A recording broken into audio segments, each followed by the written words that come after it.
ليش 70% من المبتدئين بيلاقوا تحويلات الفلوس من بطاقة الائتمان مربكة؟ أنت مش لوحدك. إليك كيف تسويها بسهولة بدون تعب. أولاً، افتح تطبيق البنك اللي عندك على الجوال أو ادخل على حسابك من الكمبيوتر.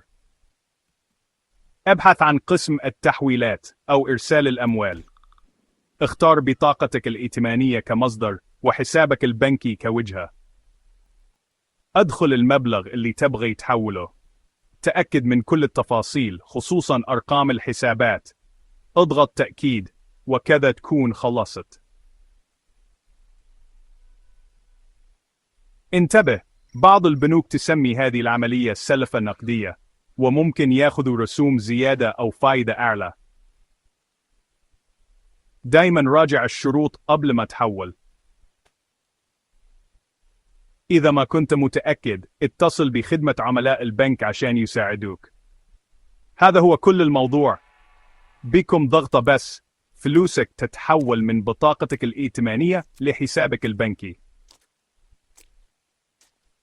احفظ هذا الفيديو للمرة الجاية ولا تنسى تشترك عشان تشوف نصايح أكثر للمبتدئين.